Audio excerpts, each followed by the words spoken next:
இந்த நாளில் நாம் படிக்க போகிற சில பாடங்கள் உங்கள் எல்லாருக்கும், வாலிப பிள்ளைகள் அனைவருக்கும் மிகுந்த பிரயோஜனமாக இருக்கும் என்று கர்த்தருக்குள்ளாக நான் நம்புகிறேன். ஸோ முதல் டாபிக், இந்த வெற்றி தூரமில்லை என்ற தீமில் நம்ம படிக்க போகிற முதல் பாடம் என்ன தலைப்பில் படிக்க போகிறோம் அப்படின்னா, 3 boosting Ds for the exam writing students. 3 boosters for youngsters. 3 boosters for youngsters. So பரீட்சை எழுதக்கூடிய பிள்ளைகளுக்கு, இது பரீட்சைக்கு மட்டும் நினச்சிக்காதீங்க, இது உங்கள் வாழ்க்கைக்கும் முக்கியமான பாடங்கள் அப்படின்னு வச்சுக்கோங்க. 3 boosting Ds for exam writing students. போன வருஷம் நான் என்ன செஞ்சேன் அப்படின்னா, அப்போலோ ஹாஸ்பிட்டலுக்கு போயிருந்தேன். போன வருஷம் ஏப்ரலில் போயிருந்தப்போ எனக்கு ஃபுல் பாடி செக்கப் பண்ணேன். சரிங்களா? அப்போது எல்லாமே நல்லா இருக்குது அப்படின்னாங்க. கடைசியில் என்ன சொன்னாங்க தெரியுமா? சார், உங்களுக்கு விட்டமின் டி கம்மியாக இருக்குது அப்படின்ட்டாங்க. எனக்கு டவுட்டு, என்னங்க விட்டமின் டி மதுரையில் இருக்கிறவனுக்கு விட்டமின் டி கம்மியாகுமா? விட்டமின் டி எப்படி நமக்கு பூஸ்ட் ஆகும் உடம்புல? எதனாலமா? சன்லைட்னால. மதுரையில் சன்லைட்டுக்கா பஞ்சம்? 8 மாதம் 9 மாதம் வெயில் தான் அடிக்குது. சரிதானே? அப்போது எனக்கு ரொம்ப ஆச்சரியம், உங்களுக்கு டி ப்ராப்ளம் இருக்குது, விட்டமின் டி ப்ராப்ளம் இருக்குதுன்னு சொல்லி ஒரு 4 மாத்திரை எழுதி கொடுத்தாங்க. டி ரைஸ் அப்படின்னு ஒரு 4 மாத்திரை எழுதி கொடுத்தாங்க. ஒரு மாதம் ஃபுல்லாக போட்டேன், வாரத்துக்கு ஒரு மாத்திரை. ஸோ அந்த டி ப்ராப்ளம் எனக்கு உடம்புல இருக்குது, நிறைய பேருக்கு இருக்கும். ஸோ வாலிப பிள்ளைகளுக்கும் இந்த டி ப்ராப்ளம் இருக்குது. சரிங்களா? ஸோ என்னென்ன டியில் நம்ம லேக் ஆகிறோம் அப்படின்னு நினச்சே போகிறோம், இன்றைக்கி படிச்சுக்க போகிறோம். சரிங்களா? ஸோ முதல் D, first D for all the students. நம்ம எல்லாருக்கும் என்ன தேவை அப்படின்னா, நம்பர் 1 டிட்டர்மினேஷன். டிட்டர்மினேஷன் டிட்டர்மினேஷன் என்னது? தமிழ் எப்படி சொல்லலாம்? யார் சொல்லுவா? குட் டிரான்ஸ்லேட்டர் யார் இருக்கா? பாய், கேர்ள், யாருனாலும் சொல்லலாம். டிட்டர்மினேஷன் என்னது சொல்லுங்கம்மா. தீர்மானம். Very good. தீர்மானம் என்ற முதல் பாடம். நீங்கள் பாருங்களேன், நிறைய விளம்பரங்கள் பார்த்துருப்போம் பல இடங்களில். கை நிறைய சம்பாதிக்க வேண்டுமா, படிப்பு தேவையில்லை, திறமை தேவையில்லை, சாமர்த்தியம் தேவையில்லை, நேர்மை போதும் அப்படின்னு விளம்பரங்கள்லாம் போடுவோம். சினிமாவில் சாதிக்க வேண்டுமா, இதெல்லாம் மேக்ஸிமம் எங்கே பார்க்கலாம்னா சென்னையில் பார்க்கலாம். சென்னையில் ட்ரெயினில், லோக்கல் ட்ரெயினில் நிறைய விளம்பரம் போட்டிருப்பாங்க. Star film institute contact, please contact star film institute அப்படின்னு ஒரு டெலிஃபோன் நம்பர்லாம் போட்டிருக்கோம். சரியா? அப்போ பாருங்களேன், நாம் எதை செய்வதாக இருந்தாலும் நமக்கு என்ன தேவை? we need a determination. நமக்கு ஒரு தீர்மானம் தேவை. சரியா? இங்கே வர்றதுக்கு எனக்கு ஒரு தீர்மானம் பண்ணியிருப்பீங்கள்ல, பிரின்ஸிபல் சார் கூப்பிட்டுருக்கிறாரு, சர்ச்சுக்கெல்லாம் போகணுமா, நம்ம என்ன செஞ்சிருவோம், போயிடுவோம் அப்படின்னு சொல்லி ஃப்ரெண்ட்ஸ் எல்லாம் பேசியிருப்போம்ல. So it is called determination. தீர்க்கமான நோக்கம் அப்படின்னு சொல்லலாம், திடமான தீர்மானம், தீவிரமான வெறி அப்படின்னு கூட சொல்லலாம். Determination. All your efforts will be in vein without determination. ஒரு தீர்மானம் இல்லாமல் நம்முடைய முயற்சிகள்லாம் எப்படி போயிடும்? வீணாக போயிடும். இங்கே ஃப்ரண்ட்டில் வாங்க, இங்கே கொஞ்சம் பெஞ்சஸ் இருக்குது, இடம் இல்லைன்னா இங்கே வாங்க. முன்னாடி ஒரு பெஞ்ச் காலியாக இருக்குது, இங்கே ஒரு 4 பெஞ்ச் இருக்குது. சரிங்களா? இல்லாட்டி இங்கே இருக்கிற 5 சேர்ஸையும் எடுத்துக்குவோம். சரிங்களா? ஓகே. ஒரு டெஃப் பிளைண்ட் பர்சன், காது கேட்காத, கண்ணு தெரியாத ஒரு நபர், கல்லூரி படிப்பு முடித்து வெற்றி வாகை சூடி வெளியே வந்ததை கேள்விப்பட்டிருக்கீங்களா? கண்ணும் தெரியாது, காதும் கேட்காது. இப்படி ஒரு நபர் யாராவது நீங்கள் பார்த்துருக்கீங்களா? கண்ணு தெரியாதவங்க நான் பார்த்துருக்கிறேன். எனக்கு கண்ணு தெரியாத டீச்சர், பைபிள் காலேஜில் எங்கள் டீச்சர் ஒருத்தர் ப்ரொஃபஸராக இருந்தார். நம்ம சென்ட்ரல் ஸ்கூலுக்குலாம் வந்திருக்கார். சாருக்கு நல்லா தெரியும். டாக்டர் சரத் பாபுன்னு சொல்லிட்டு ஆந்திராக்கார், தெலுங்கு, கண்ணு தெரியாது. அவருக்கு 10 வயசுலேருந்து கண்ணு தெரியாது, PhD வரை முடிச்சிட்டார். சரிங்களா? நான் நிர்மலான்னு ஒரு சிஸ்டர் இருக்காங்க நம்ம 7th மிஷனில், நிர்மலான்னு ஒரு டீச்சர், அவங்களும் கண்ணு தெரியாது. அவங்களும் இன்றைக்கி ஒரு காலேஜில் ப்ரொஃபஸராக இருக்கிறாங்க, ஆந்திரா. சரியா?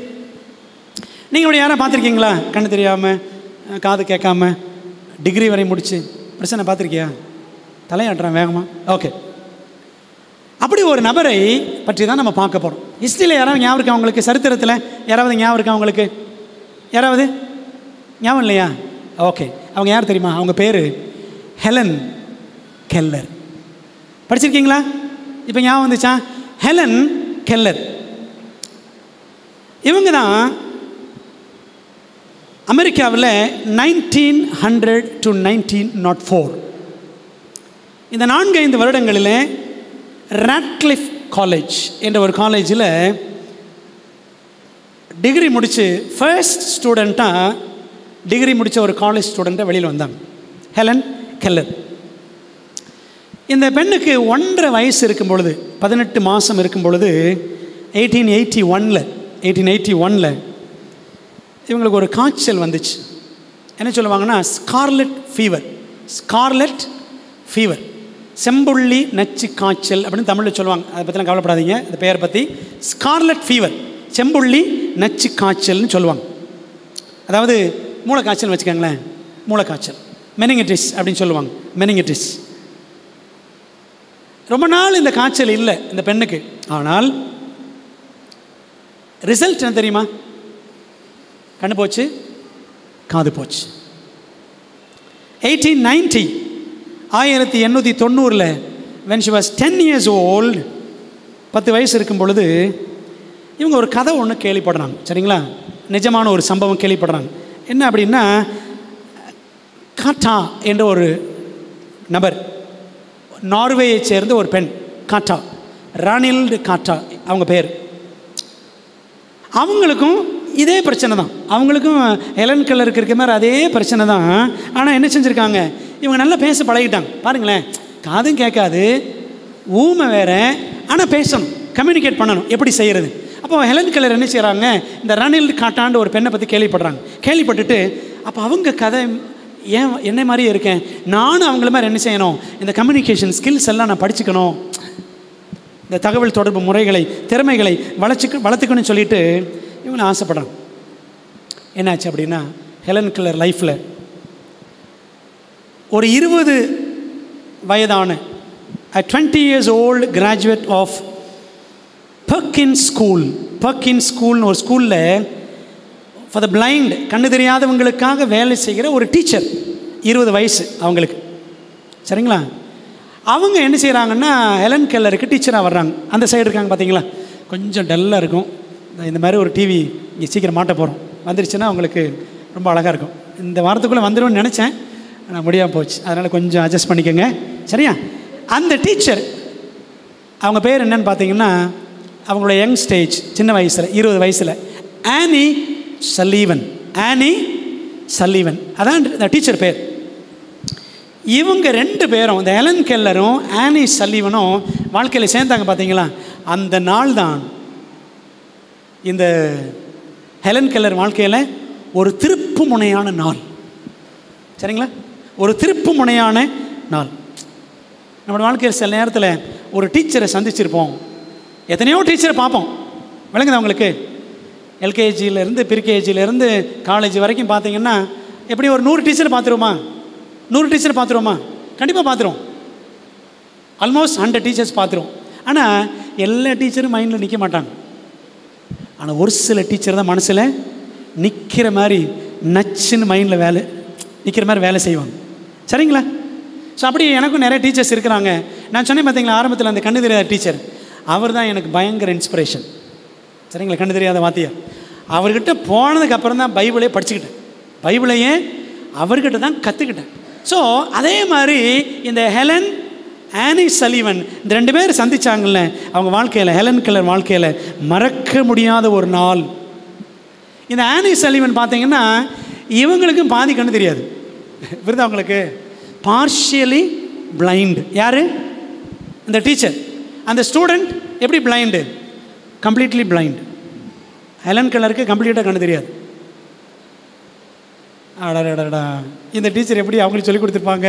இந்த காலத்தில் கண்ணு தெரிஞ்சு, காது கேட்குற, நல்லா ஓவராக வாயடிக்கிற, இந்த மாதிரி பொதுவாக ஸ்டூடெண்ட்ஸுக்கு சொல்லிக் கொடுத்துடலாமா? ஈஸியாக அழகாக சொல்லிக் கொடுத்துடலாம். ஆனால் கண்ணு தெரியாத, காது கேட்காத ஒரு ஸ்டூடெண்ட்டுக்கு எப்படிங்க சொல்லிக் கொடுக்க முடியும்? நமக்கெல்லாம் சொல்லிக் கொடுக்குறதே பெரிய பாடு. அப்படி தானே? இந்த டீச்சருக்கெல்லாம் கேட்டோன்னா சொல்லுவாங்க, படாத பாடு. அப்படி தானே? பயங்கர பாடு. ஆனால் இந்த ஆனி சலிவன் இந்த ஹெலன் கெல்லரோடு என்ன செஞ்சாங்க தெரியுமா? 50 வருஷம், almost 50 years she worked with Helen Keller. சரித்திரம் சொல்லு, 50 வருஷம் இவங்களுக்கு சொல்லிக் கொடுத்தாங்களாம். எழுத்துக்கெல்லாம் சொல்லிக் கொடுத்தாங்களாம். பாருங்களேன், உதாரணமாக உங்களுக்கு நான் சொல்கிறேன். கண்ணு தெரியாது ஹெலன் கெல்லருக்கு, காது கேட்காது, சரியா? இந்த டீச்சருக்கு கண்ணு மட்டும்தான் தெரியாது. இவங்க பேசுகிறவங்களுக்கு கேட்குமா? கேட்காது. கேட்காது இல்லை? சரி, இவங்க ஏதாவது எழுதி காமிச்சாங்கன்னா இவங்களால பார்க்க முடியுமா? பார்க்கவும் முடியாது. எப்படிங்க கம்யூனிகேஷன் ஸ்கில்ஸ் சொல்லிக் கொடுக்குறது? தண்ணீர், வாட்டர் அப்படி எப்படி சொல்லிக் கொடுப்பீங்க? கண்ணு தெரியாது, காதும் கேட்காது. போய் தண்ணி ஓடுது, கை வச்சோன்னே தண்ணின்னு சொல்லி கொடுக்க முடியுமா? யோசித்து பாருங்கள். அப்போ அந்த டீச்சர் என்ன பண்ணாங்களாம், ஒரு மெத்தடை ஃபாலோ பண்ணாங்களா. அந்த மெத்தடுக்கு பேர் Tadoma method. Tadoma method, TADOMA, TADOMA, Tadoma method. அப்படி மெத்தடை ஃபாலோ பண்ணாங்க. என்ன செய்வாங்க தெரியுமா? ஹெலன் கெல்லரை தண்ணி எங்கே ஓடுதோ அல்லது குழாய்கிட்ட கொண்டு போய் தண்ணியை திறந்து விட்டுட்டு கையை அந்த தண்ணியில் வச்சுருவாங்க. அப்போ என்ன பண்ணுவாங்க தெரியுமா? அப்படி வச்சுட்டு அப்படியே எழுதுவாங்களாம் கையில், WATER. புரியுதா உங்களுக்கு? அந்த பொருளை எக்ஸ்பீரியன்ஸ் பண்ண வச்சு, இப்போ ஏர் இருக்குன்னு வச்சுக்கோங்க, காற்று அடிக்குது, அந்த காற்றுக்கிட்ட கையை வச்சுருவாங்க. வச்சுட்டு AIR அப்படின்னு எழுதணும். சரிங்களா?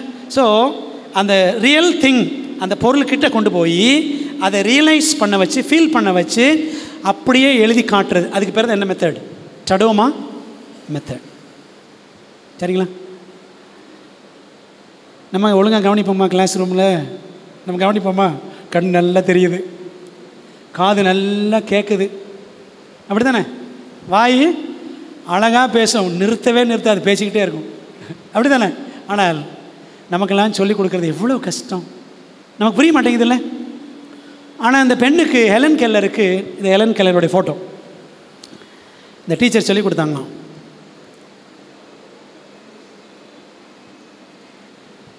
உதட்டில் வேறு அப்படி டச் பண்ணுவாங்க. சரிங்களா? உதட்டில் வேறு அப்படி உங்களுக்கு வாசித்து காட்டுறேன். They worked together for almost 50 years. Annie taught Helen to speak using the Tadoma method, touching the lips and throat of others as they speak. சரிங்களா? அவங்க பேசுவாங்க, இந்த டீச்சர் சொல்லுவாங்க என்ன பண்ணணுமா? உதட்டையும் தொட்டு பார்க்கணும். இந்த கண்ணு தெரியாத, அந்த காது கேட்காத அந்த ஸ்டூடெண்ட் உதட்லையும் தடவி பார்ப்பாங்க, என்ன சொல்கிறாங்க, எப்படி உச்சரிக்கிறாங்க. சரிங்களா? வாட்டர் உதட தடவி பார்க்கணும். இங்கேயும் தடவி பார்ப்பாங்க, தொண்டையும் தடவி பார்ப்பாங்களாம். எப்படி அந்த அந்த ஆடம்ஸ் ஆப்பிள் சொல்லுவாங்களே இந்த இடத்துக்கு, இதுக்கு பேர் என்னது? Adams apple. தெரியுமா உங்களுக்கு? ஆடம்ஸ் ஆப்பிள்னு சொல்லுவாங்க. ஏன் சொல்லுவாங்கன்னா, ஆடமுக்கு போய் இந்த மேடம் ஆப்பிள் கொடுத்தாங்களாம், தின்ன உடனே ஒரு தொண்டையில் மாட்டிக்கிச்சான், அதனால் இது ஆடம்ஸ் ஆப்பிள் ஆயிடுச்சுன்னு சொல்லுவாங்க. சும்மா கதை சொல்லுவாங்க, அப்படிலாம் கிடையாது. ஆனால் அதுக்கு பேர் என்னது?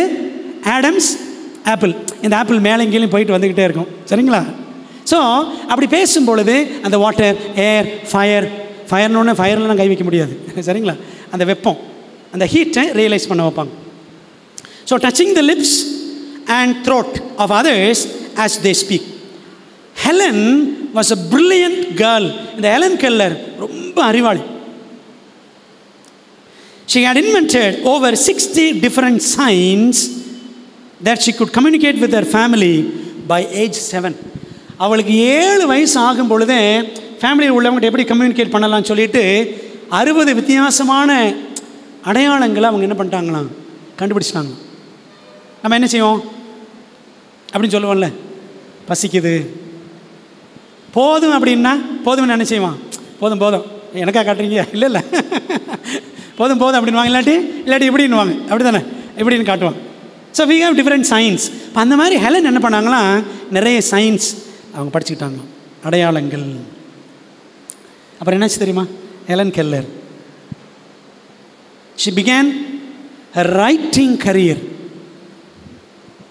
which was to continue for 50 years. 50 ஆண்டுகளாக எழுத்தாளராக மாற ஆரம்பிச்சிட்டாங்க, எழுத ஆரம்பித்தாங்க. ஹெலன் கெல்லர் எப்படிங்க எழுதுனாங்க? ஒரு கண்ணு தெரியாத, ஒரு காது கேட்காத ஒரு அம்மா எப்படி எழுதுனாங்க? She wrote 12 books. Helen Keller எத்தனை புக்ஸ் எழுதினாங்களாம்? 12 books. The story of my life is a famous book. அவங்க எழுதின ரொம்ப பிரபலமான புஸ்தகம் the story of my life அப்படின்னு எழுதியிருக்காங்க. எல்லாம் நம்ம படிக்கணும். புரியுதா உங்களுக்கு? பார்த்து பழகாதே, படித்து பழகு. பார்த்து பழகாதே, படித்து பழகு. நம்ம எதை பார்த்துக்கிட்டு இருக்கிறோம்? இதே தான் பார்த்துக்கிட்டு இருக்கிறோம். அப்படி தானே? நேற்று இதை நான் ஹெச்எம்கிட்ட பேசிகிட்டு இருந்தேன். நேற்று ஒரு கேப்பில் அப்போ அவர் சொன்னார், சார் இன்னொருத்தவங்க சொல்லியிருக்கிறாங்க பாஸ்டர், படிக்க பிடிக்காது, படிக்க பிடிக்கும் அப்படின்னு சொன்னார். படிக்க பிடிக்காது, படிக்க பிடிக்கும். அப்போ என்ன செய்யணும்? படிச்சுக்கிட்டே இருக்கணும். விளங்குதா உங்களுக்கு? அப்போ இந்த மாதிரி புக்ஸ் எல்லாம் நம்ம என்ன செய்யணும்? நல்லா வாசிக்கணும். சும்மா பார்த்துக்கிட்டே இருக்கக்கூடாது. பார்த்து பழகாதே, படித்து பழகு. ஸோ இந்த எலன் கெல்லர் 12 புக்ஸில் இருக்கிறாங்க. Numerous articles on blindness, deafness, social issues and women's rights. அந்த பார்வையற்ற தன்மை, காது கேளா தன்மை, சமுதாய பிரச்சனைகள், பெண்களுடைய உரிமை அப்படின்னு நிறைய விஷயங்களை பற்றி நிறைய கட்டுரைகள் எழுதியிருக்கிறாங்களாம் இந்த அம்மா. சரிங்களா? காது கேட்காது, வாய் பேச முடியாது. சரிங்களா? அன்பானவர்களே, பைபிளில் ஒரு வசனம் படிக்கிறோம். டேனியல் 1:8. டேனியல் 1:8. டேனியல் ஸ்டோரி உங்களுக்கு தெரியுமா? பைபிளில் படிக்கிறோம் அந்த வசனம் 1:8. But Daniel purposed in his heart that he would not defile himself with the portion of the king's meat, nor with the wine which he drank. Therefore he requested of the prince of the eunuchs that he might not defile himself. Daniel friends எல்லாம் கைதிகளாக கொண்டு போயிட்டாங்க பாபிலோனுக்கு, எருசலேமில் இருந்து. அப்போ டேனியலுக்கு 17 வயசு. சரிங்களா? பைபிள் ஸ்டோரி அது. டேனியல் சாப்டர் 1 படித்து பாருங்க. அப்போது வேறு நாட்டுக்கு கைதிகளாக கொண்டு போயிட்டாங்க. அங்கே போன உடனே பார்த்தீங்கன்னா பன்னிக்கறி, ஒட்டகக்கறி இந்த மாதிரிலாம் கொடுப்பாங்க. மதுபானம் இதெல்லாம் கொடுப்பாங்க. பைபிள் படி பார்த்தீங்கன்னா இந்த பன்னிக்கறி, ஒட்டகக்கறிலாம் சாப்பிடக்கூடாது.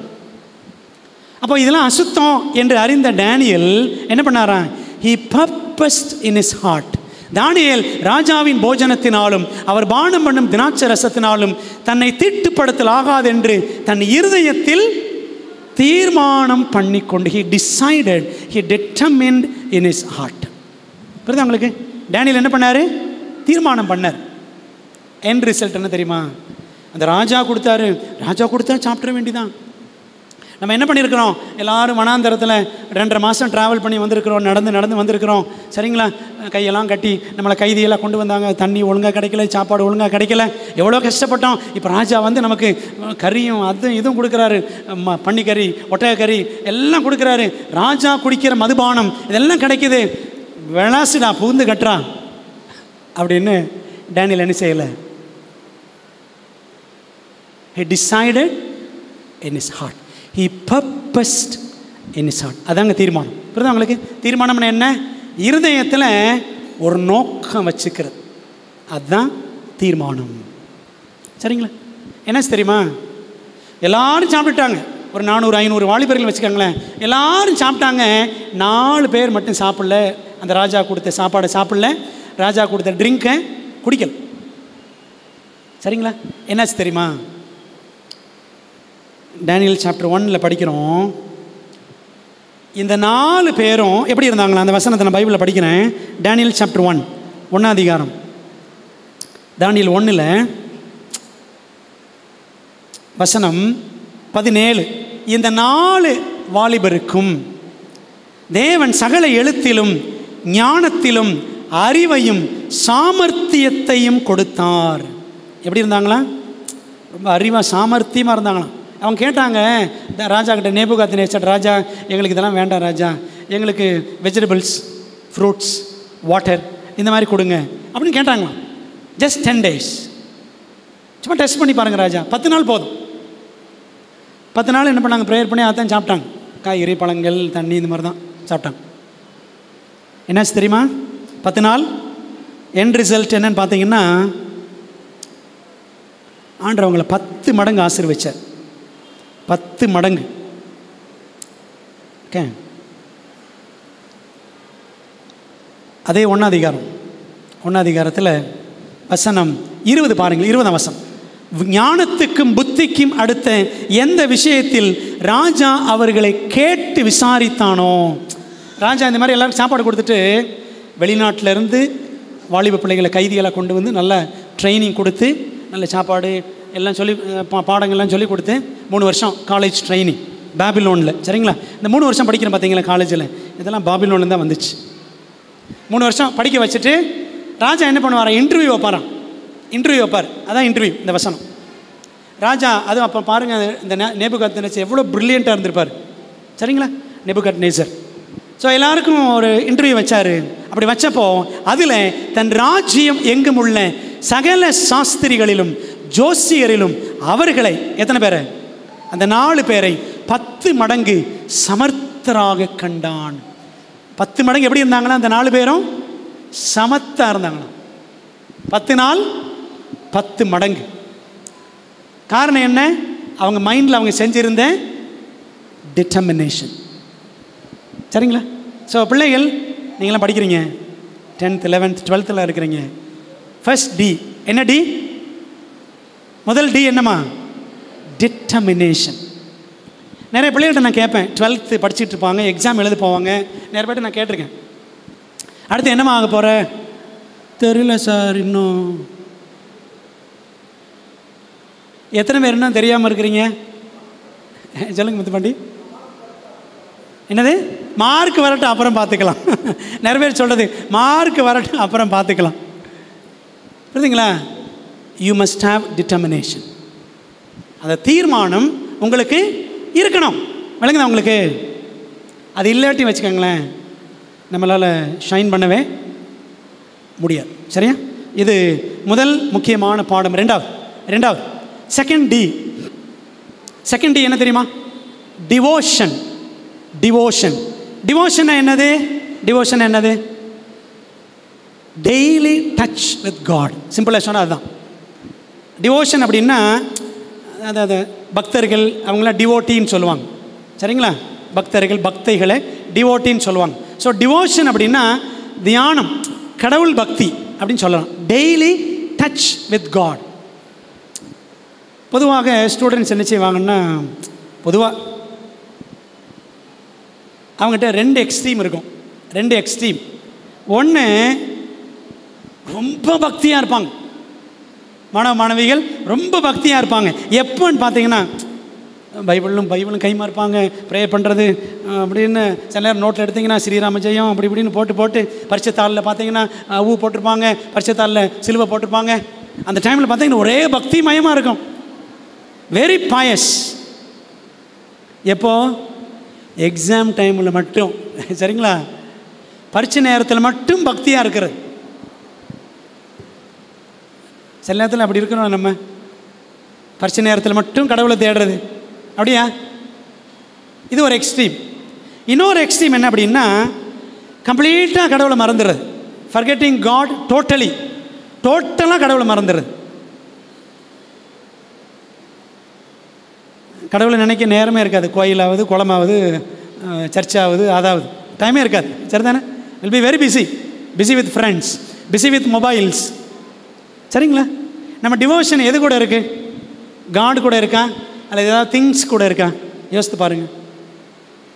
அல்லது யாரும் நபர்களோட பாருங்களேன், ரொம்ப க்ளோஸாக இருப்போம், ஃப்ரெண்ட்ஸு கூட ரொம்ப க்ளோஸாக இருப்போம், உண்மை தானே? அல்லது மொபைல் கூட ரொம்ப க்ளோஸாக இருப்போம். we may be very busy with things or some people, but are we close to God all the time? எல்லா காலத்திலும் நம்ம என்ன பண்ண தெரியுமா? கடவுள் பக்தி இருக்கணும். காரணத்துக்காக மட்டும், பரீட்சைக்காக மட்டும் கடவுளை தேட எப்போவுமே நமக்கும் காடுக்கு என்ன இருக்கணும்? ஒரு connection. we must have daily connection, daily touch with God. that is second D. புரியுதா உங்களுக்கு? இல்லை பரீட்சை நேரத்தில் மட்டும்தான் நான் கடவுளை தேடுவேன் அப்படின்னு இருக்கக்கூடாது. சரிங்களா? எப்போவுமே நம்ம ஆண்டவரை தேடணும். சரிங்களா? பைபிள் ஒரு வசனம் இருக்குது, ஜேம்ஸ் 1:5. அடுத்த ஸ்லைட் போடுங்க. யாக்கோபு 1 அதிகாரம் 5 வசனத்தில் படிக்கிறோம். If any of you lack wisdom, let him ask of God. உங்களில் ஒருவன் ஞானத்தில் குறைவுள்ளவனாய் இருந்தால், கடைசி லைன் சொல்லுது பாருங்க, கடைசிக்கு முந்தின லைன், தேவனிடத்தில் கேட்க கடவன், அப்பொழுது அவனுக்கு கொடுக்கப்படும். சரிங்களா? ஞானம் இல்லையா, என்ன பண்ணணுமா? காட் கிட்ட கேட்கணும். காட் கிட்ட எப்போ கேட்கறது? பரிசு டைமில் மட்டும்தான் கேட்கணுமா? பரிசு டைமில் மட்டும்தான் போய் கேட்கணும், அப்படி தானே? ஒருவேளை பரிசு டைமில் மட்டும்தான் நம்ம ஒருவேளை காடை தேடுறோமா அப்படின்னா, இல்லை காட் இனிமேல் நான் ரெகுலராக உங்களை தேடுவேன், ரெகுலராக ப்ரே பண்ணணும். நீங்கள் என்ன செய்யணும்? ஒரு தீர்மானம் நீங்கள் கண்டிப்பாக எடுக்கணும். சரியா? ஓகே. ஏன் அப்படின்னா, காட் தாங்க நமக்கு சோர்ஸ் ஆஃப் ஸ்ட்ரென்த். முந்தின வசனம் போடுங்க, ஐசையா 30:15, ஏசாயா 30:15. For thus says the Lord God, the Holy One of Israel, in returning and rest shall he be saved, in quietness and in confidence shall be your strength. என்ன அர்த்தம் தெரியுமா? We should return to God all the time. எதா கஷ்டம், எதா பிரச்சனை, எப்பொழுதுமே சந்தோஷம், Joy R pain, கஷ்டமா நஷ்டமா, சந்தோஷமா கவலையா, எப்பவும் என்ன செய்யணும்? காடை நம்ம தேடணும். விளங்குதா உங்களுக்கு? Every time we must seek God. அப்படி காட்கிட்ட போனோன்னு வச்சுக்கோங்களேன், you will find confidence and strength. சரிங்களா? சில நேரங்களில் எனக்கும் ஒர்க்கு பார்த்தீங்கன்னா ஒவ்வொரு ஒர்க்காக இருக்கும். அங்கே போவேன், இங்கே போவேன், ட்ராவல் பண்ணுவேன். ஒரு வாரத்தில் எப்படி 2-3 ஊருக்கு வெளியில் போயிட்டு வந்துடுவேன். நிறைய பேர் பார்க்குறதுக்கு ப்ரே பண்ணுறேன். வந்ததுக்கப்புறம் பார்த்தீங்கன்னா பயங்கர டயர்டாக இருக்கும். ஆண்டவரே ப்ரே பண்ண முடியலையே, டயர்டாக இருக்கேன்னு நினைப்பேன். ஆனாலும் டயர்டாக இருக்கும் பொழுதும் என்ன செய்யணும்? எப்படியாவது ஆண்டவரே ஸ்ட்ரென்த் கொடுங்க அப்படின்னு ப்ரே பண்ணுன்னு வச்சுக்கோங்களேன், கண்டிப்பாக உங்களுக்கு நிச்சயவார் காட் ஸ்ட்ரென்த் நிச்சயமாக கொடுப்பார். Because God can understand you and me. Maybe மற்றவங்க புரிஞ்சுக்க மாட்டாங்க நம்மளை, but God can understand all the time.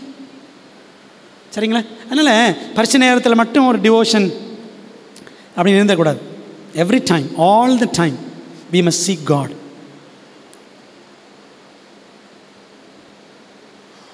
நிறைய நேரங்களில் நம்ம எதை நம்பிடுவோம் தெரியுமா? we have too much confidence in ourselves, in our intelligence, in our wisdom. நம்முடைய அறிவு, நம்முடைய திறமை, நம்முடைய செல்வாக்கு, இதெல்லாம் பெருசாக நினச்சிடறோம். சரிங்களா? இதெல்லாம் ஒன்றுமே கிடையாது. இதெல்லாம் நமக்கு யார் தான் கொடுக்குறா?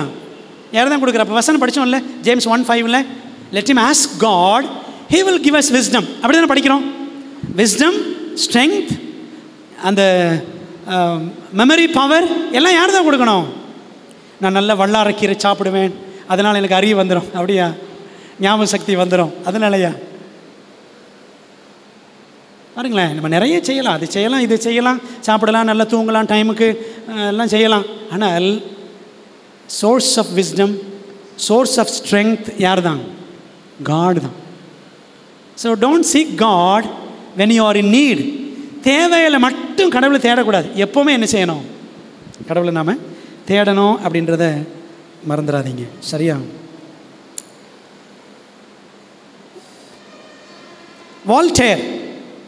வால்டேர் கேள்விப்பட்டிருக்கீங்களா? வால்டேர் யார் இவர் அப்படின்னு பார்த்தீங்கன்னா, இவர் ஒரு இல்லைவாதி, கடவுள் இல்லைன்னு சொல்கிறவர், பிரான்ஸ் நாட்டினுடைய ஒரு பெரிய ஃபிலாசபர் வால்டேர். சரிங்களா? கடவுள் இல்லையா? இருக்காரா இல்லையா? ஒரு சட்டை போட்டிருக்கோம், இதுக்கு ஒரு டெய்லர் இருக்கிறார், அப்படி தானே? ஒரு டேபிள் இருக்குது, இதுக்கு ஒரு கார்பெண்டர் இருக்கிறார், சரிதானே? ஒரு பில்டிங் இருக்குது, இதுக்கு ஒரு யார் இருக்கா? ஒரு இன்ஜினியர் இருக்கிறார், சரிதானே? ஒரு கட்டட கலைஞர் இருக்கிறார். For everything there is a designer, isn't it? அதே போல தாங்க இந்த உலகத்திற்கும், இந்த உலகத்தெல்லாம் படைச்ச காட் ஒருத்தர் இருக்கிறாரு. சரிங்களா? ஸோ பைபிளில் படிக்கிறோம், Jesus created this world in 6 days and he rested on the 7th day. அதனால தான் நம்ம 7th day நம்ம ஸ்கூல், நம்ம சர்ச் எல்லாமே இருக்குது. அதுக்கு தான் 7th டே. உங்களுக்கு பேர் தெரியுமா ஏன் 7th டேன்னு தெரியும்ல? ஸோ 1 வீக்குக்கு 7 டேஸ்ன்ற கணக்கு எங்கே தான் இருக்குது? எங்கே தான் இருக்குது தெரியுமா? பைபிளில் தான். வேறு எங்கேயுமே கிடையாது. நீங்கள் போய் தேடி பாருங்கள், சயின்ஸில் தேடுங்க, ஃபிலாசபியில் தேடுங்க. ஒரு வாரத்துக்கு 7 நாள்ன்ற கணக்கு பைபிள் தவிர எங்கேயுமே கிடையாது. எங்கேயுமே கிடையாது. இருந்தால் நீங்கள் என்னை காட்டுங்க, சரிங்களா? ஒரு வாரத்துக்கு எத்தனை நாள் தான்? 7 நாள் தான். காட் சொல்லியிருக்காங்க 6 நாள் நீ உன் வேலையெல்லாம் செய், 7ஆம் நாள் என் வேலையை செய். சேர்ச்சுக்கு வா, பைபிள் படி, ப்ரேயர் பண்ணு, சிக்கா இருக்கவங்களை போய் பாரு, இவங்க கஷ்டத்தில் யார் யார் இருக்கிறாங்க அவங்களாம் போய் பார்த்து ப்ரேயர் பண்ணி ஸோ அவங்களுக்கு ஊழியம் செய். புரியுதுங்களா? ஸோ அதான் 7th day. So there is a God in heaven. பரலோகத்தில் ஒரு ஆண்டவர் இருக்கிறாரு, நம்ம படைச்ச ஆண்டவர் இருக்கிறாரு. இவர் ஒரு இல்லவாதி வால்டர், சரிங்களா? கடைசியில் அவர் கண்ணீர் வடித்து தான் செத்தார், சரிங்களா? கடவுள் இல்லை அவர் சொன்னாரா? கடவுள் இல்லை என்று நிரூபிப்பதற்கு நான் ஒருத்தன் போதும் அப்படின்னார். கடவுள் இல்லைன்னு நிரூபிக்கிறதுக்கு நான் ஒருத்தன் போதும் அப்படின்னு சொன்னார். ஆனால் அவர் எங்கே வாழ்ந்து செத்தாரோ அதே இடம், அவர் வாழ்ந்த இடம், அந்த வீடு இன்னைக்கு ஒரு பைபிள் சொசைட்டியாக செயல்படுது. தெரியுமா உங்களுக்கு? அவர் இருந்த இடம் எங்கேருந்து சொன்னாரோ, ஒரு 12 பேர் வந்தாங்க மீன் பிடிக்கிறவங்க, அவங்கெல்லாம் வந்து சொன்னாங்க இயேசு தான் கடவுள்னு சொல்லிட்டு. 12 பேர் அவங்களாம் பைத்தியக்காரவங்க, நான் ஒருத்தன் போதும் கடவுள் இல்லைன்னு சொல்கிறதுக்கு அப்படின்னு சொன்னார். அவர் சொல்லிட்டு செத்து போயிட்டார். அவர் இருந்த வீடு தான் யூரோப்பியன் பைபிள் சொசைட்டியாக இன்றைக்கும் செயல்படுகிறது. புரியுதா உங்களுக்கு? கடவுள் இருக்காரா இல்லையா? Devotion. So we must have daily touch with God. தேவைக்காக மட்டும், பரீட்சைக்காக மட்டும், மார்க்குக்காக மட்டும், சீட்டுக்காக மட்டும் என்ன செய்யக்கூடாது? கடவுளை தேடக்கூடாது, சரிங்களா? ஒருவேளை அந்த தப்பு தெரியாமல் செஞ்சுருக்கிறேன் அப்படின்னா கண்டிப்பாக காட் மன்னிச்சிருவாங்க. ஆண்டவரே, உங்களை நான் என்ன செய்யணும்? டெய்லி உங்களை நான் தேடணும். நீங்கள் என்ன செய்யணும்? மனசில் ஒரு முடிவு எடுக்கணும், சரியா? ஓகே. 3வது கடைசியா ஃபர்ஸ்ட் டி என்னது? Determination. Second D devotion. Third D நிறைய கதைகள்லாம் இருக்குது, நான் அதெல்லாம் விட்டுறேன், நமக்கு டைம் முக்கியம். டெடிகேஷன். என்னது? டெடிகேஷன் என்னம்மா? What is dedication? டெடிகேஷன் அப்படின்னா அர்ப்பணிப்பு. என்னது? அர்ப்பணிப்பு, சமர்ப்பணம், ஒப்படைத்தல், தற்பிரதிஷ்டை அப்படிலாம் சொல்லுவாங்க, சரிங்களா? டெடிகேஷன். நல்லா படிக்கிறதுக்கும் என்ன தேவை? ஒரு டெடிகேஷன் தேவை. இப்போ பாருங்களேன், சில நேரத்தில் நம்ம அந்த பசங்களுக்கு ஏதாவது ஃப்ரெண்ட்ஸுக்கு ஏதாவது பாட்டுக்கிட்டு எதாவது அனுப்பும் பொழுது, this song is dedicated to my friend சொல்லுவோம்ல. ஏதாவது கிஃப்ட் கொடுக்கும் பொழுது ஃப்ரெண்ட்ஸுக்கு சொல்லுவோம்ல, டே உனக்கு இந்த கிஃப்ட் உனக்கு நான் டெடிகேட் பண்ணுறேன்டா அப்படின்னு சொல்லுவோம். பார்த்தீங்களா? டெடிகேட்னா என்னது? உனக்கே நான் கொடுத்துட்றேன், சரிங்களா? ஸோ அந்த மாதிரி ஒரு டெடிகேஷன் நம்ம லைஃப்லேயும் நமக்கு வேணும், சரிங்களா? எப்படி அப்படின்றீங்களா? ஒரு கதை வழியாக நான் சொல்கிறேன். மின்சாரம் கண்டுபிடிச்சது யாருமா?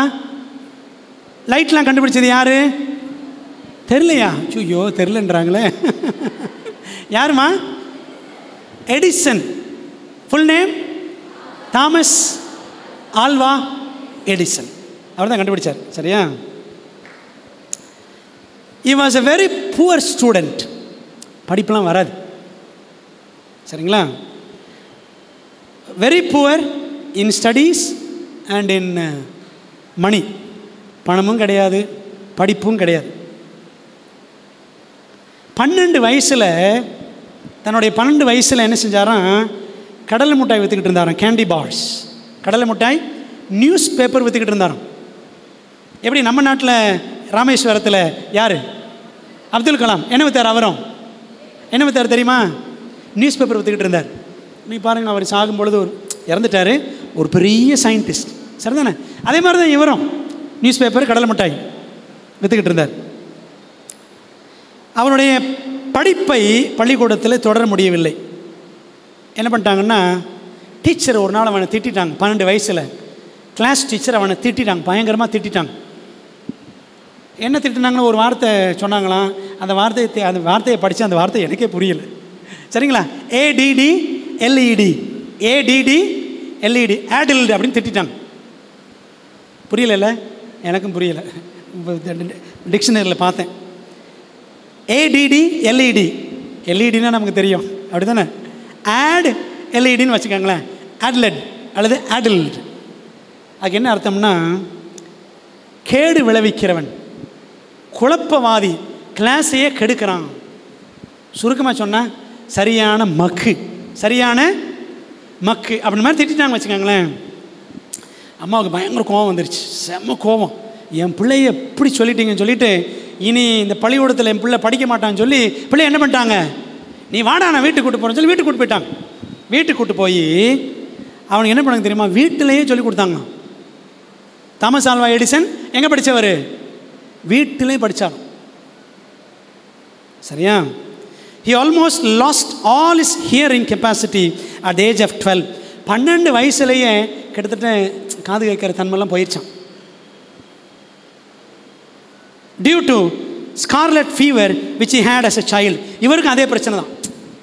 ஹெலன் கெல்லர் படித்தோம் பார்த்தீங்களா, அந்த ஃபீவர், அதே ஃபீவர் தான் இவருக்கும்.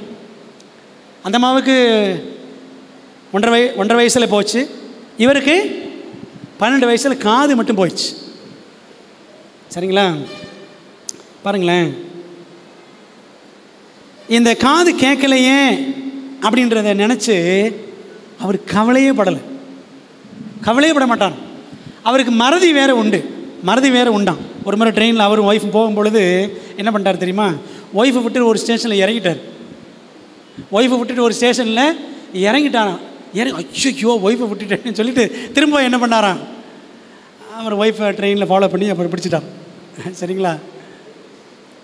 ஒரு ட்ராவல் டிக்கெட் எக்ஸாமினர், டிடின்னு சொல்லுவாங்களே, அவர் வந்துட்டு டிக்கெட் அப்படி கேட்டுகிட்டே வந்தாராம். வந்துட்டு இங்கே யார் உட்காந்துருக்காங்க, தாமஸ் ஆல்வா எடிசன் உட்காந்துருக்கிறார். அவருக்கு டிக்கெட்டை தேடுறாரு, இங்கே தேடுறாரு, அங்கே தேடுறாரு. கடைசியில் அவருக்கு டிக்கெட்டை கண்டுபிடிக்கவே முடியல. ஆனால் அந்த டிடி பார்த்தீங்கன்னா, சார் கவலைப்படாதீங்க சார், நீங்கள் எவ்வளோ பெரிய சயின்டிஸ்ட் எனக்கு தெரியும், கவலைப்படாதீங்க சார் சொல்லி என்ன பண்ணிட்டாரான், அப்புறம் அவர்கிட்ட செக் பண்ணாமல் போயிட்டார். வேறு டிக்கெட் எடுக்கலையோ, கதை என்ன சொல்லுதுன்னு தெரியல. ஒரு முறை இபி கட்டுறதுக்கு போனாராம் தாமஸ் ஆல்வா எடிசன். இபி கட்ட போனப்போ பணம் கட்டுறதுக்கு வந்திருக்கிறாரு. இவர் பேரை உள்ளே இருக்கிறவர் ஆஃபீஸர், உங்கள் பேர் என்ன சார்னு கேட்டார். இவருக்கு பேர் மறந்துருச்சு. இவருக்கு பேர் மறந்து போச்சான் தாமஸ் ஆல்வா எடிசனுக்கு. நம்ம நினைக்கிற தாமஸ் ஆல்வா எடிசன் பெரிய சயின்டிஸ்ட், ஆனால் அவருக்கு என்ன பிரச்சனை, காது பிரச்சனை, அப்புறம் மறதி பிரச்சனைலாம் இருந்துச்சு. இவருக்கு பேர் வரல இவருக்கு. உடனே ஒருத்தர் வந்தாரான், ஹலோ எடிசன் அப்படின்னாரு. உடனே உள்ளே சொன்னாரான், சார் என் பேர் எடிசன் அப்படின்னாரு. புரியுதா உங்களுக்கு? இன்னொருத்தர் வந்திருக்கார் பணம் கட்டுறதுக்கு, அவருக்கு சொன்ன எடிசன் கூட்டோன்னு அவருக்கு பேர் ஞாபகம் வந்துருச்சு.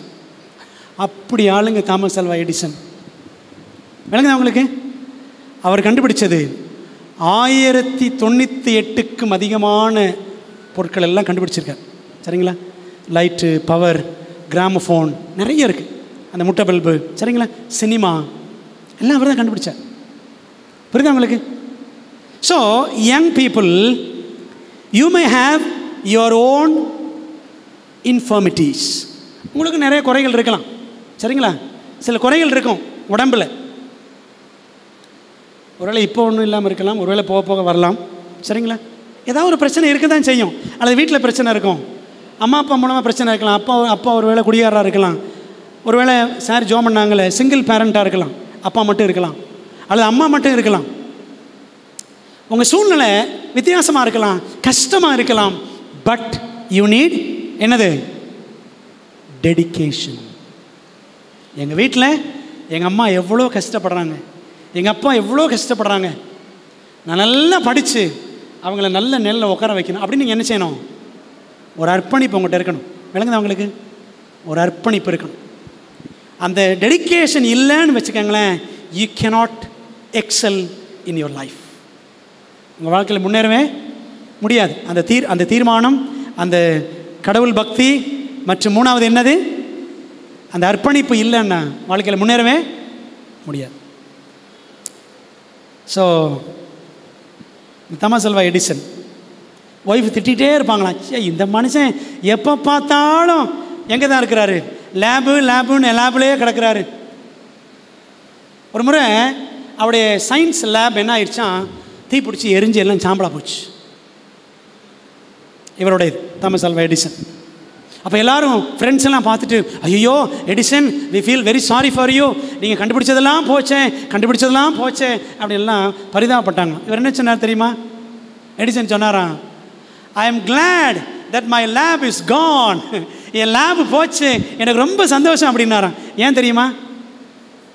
நான் இன்னும் என்ன செய்வேன், புதுசாக கண்டுபிடிப்பேன் அப்படின்னு சொன்னான். புரியுதா உங்களுக்கு? அவங்க ஒய்ஃப் திட்டிகிட்டே இருப்பாங்களே எப்போ பார்த்தாலும், இந்த மனுஷன் எப்போ பார்த்தாலும் லேப்லேயே கிடக்கிறாரு. ஒரு மாதிரி சத்தம் போட்டாங்களாம், ஏங்க அங்கேயே கிடக்குறீங்க, வேற எங்கேயாவது போங்களேன் அப்படின்னு சொன்ன உடனே ஓகேம்மா தேங்க்யூன்னு சொல்லி திரும்ப லேபுக்குள்ளே போயிட்டாராம். புரியுதுங்களா? இப்படி நிறைய இருக்குது. காது கேட்காது, மறதி பிரச்சனை, லேப் எரிஞ்சு போச்சு, நாகிங் ஒய்ஃப், நச்சுன்னு சொல்லிட்டு இருக்கிற ஒரு ஒய்ஃபு, இத்தனை பிரச்சனை அவர் சூழ்ந்து இருந்துச்சு. ஆனால் he was very committed, very consecrated, he was very much dedicated. புரியுதா உங்களுக்கு? ஸோ பிள்ளைகள், சில நேரம் உங்கள் ஃப்ரெண்ட்ஸ் சில நேரம் உங்களை தப்பான வழியில் கூப்பிடுவாங்க. சரிங்களா? வாடா சினிமாக்கு போகலாம், அங்கே போகலாம், இங்கே போகலான்னு சொல்லலாம்.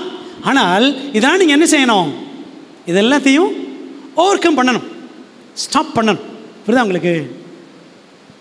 ஸோ அருமையான வாலி பிள்ளைகளே, இதெல்லாம் மனசில் வச்சுக்கோங்க. So 3 things.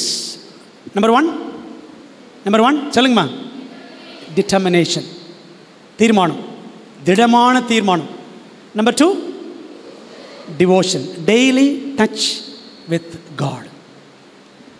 தினம் இறைவனுடன் தொடர்பு, ப்ரேயர் பண்ணணும், பைபிள் படிக்கணும், கடவுளை தேடணும். சரிங்களா?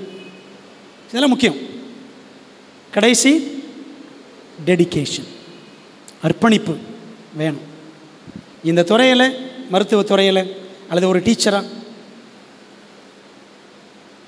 உங்களுக்கு எது பிடிச்சிருக்கோ அந்த துறையில் நம்ம என்ன செய்யணும், மிக சிறப்பாக மற்றவங்களுக்கு சேவை செய்கிற அளவுக்கு நான் வரணும் அப்படின்ற ஒரு கனவு இப்போவே உங்களுக்கு இருக்கணும். சரிங்களா? So work toward that dream, work toward that goal. அந்த கனவுக்கு நேராக, அந்த இலக்குக்கு நேராக நீங்கள் என்ன செய்யணும், வேலை செய்யணும். சரிங்களா? அந்த டிட்டர்மினேஷன், அந்த டிவோஷன், அந்த டெடிகேஷன் இல்லாமல் நம்ம ஒன்றும் செய்ய முடியாது. சரியா? ஸோ அதனால் அருமையான வாலி பிள்ளைகள், பிளான் பண்ணிக்கோங்க. இதுக்கப்புறம் நான் என்ன செய்ய போகிறேன், 10th முடிச்சிட்டேன், +1 என்ன குரூப் எடுக்க போகிறேன், நீங்கள் பிளான் பண்ணிக்கணும். உங்கள் ஃப்யூச்சரை பிளான் பண்ணுறது எது தான், 10th இருந்து தான். சரிங்களா? 11th 12th படிப்பு வச்சு தான் நீங்கள் அடுத்து போகிற உங்கள் ஃப்யூச்சர் கரியர் அதை வச்சு தான் இருக்குது.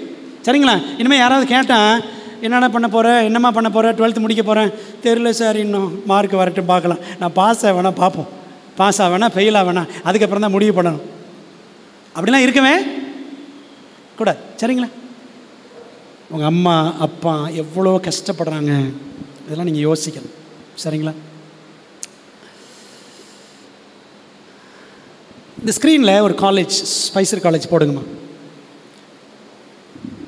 இது வந்து செவன்த் டே அட்வென்டிஸ்டுகளுக்காகவே இருக்கிற ஒரு காலேஜ். எங்கே இருக்குன்னா பூனாவில் இருக்குது. சரியா? ஸ்பைசர் மெமோரியல் காலேஜ், வெள்ளைக்காரவங்களாம் தொடங்கினது. சரியா? நான் 94 இந்த சர்ச்சுக்கு வந்தேன். 94 இந்த சர்ச்சுக்கு வந்தேன். இப்போ ரத்தன் சிங் ஒரு பாஸ்டர் இருந்தார். அவர் டைமில் என்ன பண்ணாங்க, நான் இங்கே வந்தேன், என்னை கோயில்பட்டிக்கு அனுப்புனாங்க.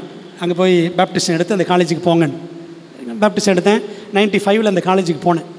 உள்ளே போய் காலேஜில் விட்டாங்க, என்னை நேராக கொண்டு போய் கேர்ள்ஸ் ஹாஸ்டல் வாசலில் இறக்கி விட்டுட்டாங்க. சரிங்களா? பாய்ஸ் ஹாஸ்டல் எங்கேயோ இருக்குது, கேர்ள்ஸ் ஹாஸ்டல் வாசலில் போய் விட்டுட்டாங்க. நான் 2 ட்ரங்கு பெட்டி வச்சுருக்கேன், இரும்பு பெட்டி, சூட் கேஸ்லாம் கிடையாது. 2 ட்ரங்கு பெட்டி, ஒரு சிகப்பு பெட்டி, ஒரு ப்ளூ பெட்டி. சரிங்களா? இரும்பு பெட்டி பார்த்தாலே எல்லோரும் சை இதுவான்னு சொல்லுவீங்க நீங்கள் பார்த்தீங்கன்னா. 2 ட்ரங்கு பெட்டியை கொண்டு போய் வாசலில், காலேஜ் அந்த கேர்ள்ஸ் ஹாஸ்டல் வாசலில் விட்டுட்டு எங்கள் அக்கா என்ன பண்ணிட்டாங்க, ஹாஸ்டலுக்கு உள்ளே போயிட்டாங்க, என்ன தனியாக விட்டுட்டாங்க. அப்போது நிறைய பேர் வந்தாங்க, என்னமோ இங்கிலீஷில் என்னமோ கேட்டாங்க, ஒன்றும் புரியலை, எனக்கு ஒன்றுமே புரியலை. அப்போ ஒரு பையன் வந்தான், ஆண்டனின்னு ஒரு பையன் வந்தான், பெங்களூருக்கார தமிழ் பையன் வந்தான். வந்துட்டு ஏதோ இங்கிலீஷில் கேட்டான், எனக்கு ஒன்றும் புரியலை. நான் ஃபுல்லாக தமிழ் மீடியம் படித்தேன், ஒன்றுமே புரியலை. அப்போ கேட்டான், நீங்கள் தமிழா அப்படின்னா? ஆமாம், நான் தமிழ் தான். ஓ தமிழா? ரெண்டாவது முறை வேறு கேட்டான். சரிங்களா, தமிழா? ஆமாங்க, நான் தமிழ் தான் அப்படின்னு. எனக்கு ரொம்ப சந்தோஷம். அவனுக்கு என்ன பார்த்த உடனே தமிழா அப்படின்னு கேட்டான். அப்புறம் அவன் ஒரு பெட்டியை தூக்கிட்டான், நான் ஒரு பெட்டியை தூக்கிக்கிட்டு அப்புறம் என்ன பண்ணோம், அப்படியே நடந்து பாய்ஸ் ஹாஸ்டல் போனோம். சரிங்களா, என்ன சொல்ல வரேன் தெரியுமா? ஒன்றுமே தெரியாது. என்ன சொல்லி கொடுத்தாங்கன்னா, எங்கள் மாமா என்ன சொன்னார்னா, யார் கேட்டாங்கன்னா எஸ் அப்படின்னு சொல்லு, இல்லாட்டி நோ அப்படின்னு சொல்லு, இல்லாட்டி மூணாவது தேங்க்யூ இதாங்க சொல்லி கொடுத்தாரு எனக்கு. மதுமனு சொல்லி கொடுத்து எஸ் நோ தேங்க்யூ, அவ்வளோதான். அப்புறம் என்ன செய்வேன்னா, ஒரு 3 மாதம் இந்த காலேஜ் பக்கத்தில் ஒரு கிரவுண்ட் இருக்குது உள்ளுக்குள்ளே. அந்த கிரவுண்டில் போய் டெய்லி இந்த கிரவுண்டில் அழுவேன். ஐயோ கடவுளே, எனக்கு தமிழ் மட்டும்தான் தெரியும், இங்கிலீஷும் தெரியலை, ஹிந்தியும் தெரியலை. ஸ்டேஷனுக்கு போகணும்னா 10 கிலோமீட்டர் போகணும். பூனா ஸ்டேஷனுக்கு 10 கிலோமீட்டர் போகணும். எப்படி நான் பஸ் ஏறி எங்கே போய் இறங்கி என்ன செய்கிறது? எனக்கு ஹிந்தியும் தெரியலையே கடவுளே, எனக்கு இங்கிலீஷும் தெரியலையே, எப்படி நான் போக போகிறேன்? எப்படியாவது வீட்டுக்கு போயிட்டா போதும் அப்படின்னு நினச்சேன். சரிங்களா, 4 மாதம் அந்த காலேஜ் கிரவுண்டில் போய், இந்த பக்கம் லான், இங்கே இருக்கிறது புல்வெளி, அப்படியே அந்த புல்வெளிக்கு ஆப்போசிட்டில் தான் கிரவுண்ட் இருக்கும். அந்த கிரவுண்டில் போய் டெய்லி நைட்டு அழுவேன், கண்ணீர் விட்டு அழுவேன். ஆண்டவர் ஒன்றுமே தெரியலையே, நான் எப்படியாவது திரும்ப போகணும்னு. சரிங்களா, கடைசியில் ஒரு ஃப்ரெண்டு ஒருத்தன் வந்தான். அவன் எங்கேருந்து வந்தான்னா, வெஸ்ட் பெங்கால்லேருந்து வந்தான். வெஸ்ட் பெங்கால், கல்கத்தா அந்த பகுதியிலேருந்து வந்தான். ஜாய் அவன் பேர், ஜாய் காயன் அவன் பேர். 2 வருஷம் தான் காலேஜில் இருந்தான். 2 வருஷம் தான் காலேஜில் இருந்தான். அவன் கூடவே நான் இருப்பேன், அவன் கூட தான் ஒன்றா சாப்பிடுவேன், ஒன்றா நடப்பேன், அவன் கிளாஸில் பக்கத்தில் உட்காந்துருப்பேன். இங்கிலீஷ் நல்லா பேச, எனக்கு ஒன்றுமே தெரியாது. அவன் தான் எல்லாம் பக்கத்தில் உட்காந்து சொல்லிக் கொடுப்பான். சரிங்களா, இங்கிலீஷ்லாம் சொல்லிக் கொடுப்பான், எல்லாம் அந்த பாடம் நோட்ஸ்லாம் தருவான். இப்படி தான் 2 வருஷம் நான் இங்கிலீஷ் படித்தேன். சரிங்களா, அதுக்கப்புறம் 2 வருஷம் படித்து முடிக்கலாம். அவன் போயிட்டான் திரும்ப. இப்போ தாய்லாண்டில் இருக்கிறான். சரிங்களா, திரும்ப போயிட்டான். நான் நினச்சேன், அவன் ஃபுல்லாக கூட படித்து முடிக்கலை. அந்த 2 வருஷம் யாருக்காக தான் கடவுள் அனுப்பியிருக்காரு? யாருக்காக? எனக்காகத்தான் அனுப்பியிருக்கிறாருன்னு நான் இன்ன வரைக்கும் நினைக்கிறேன். சரிங்களா, ஸோ ட்ரஸ்ட் இன் காட். ஆண்டவரை நம்பணும்னு சொன்னால் அவர் ஒரு நாள் கைவிடவே மாட்டார். 4.5 வருஷம் படித்து முடிச்சிட்டேன்.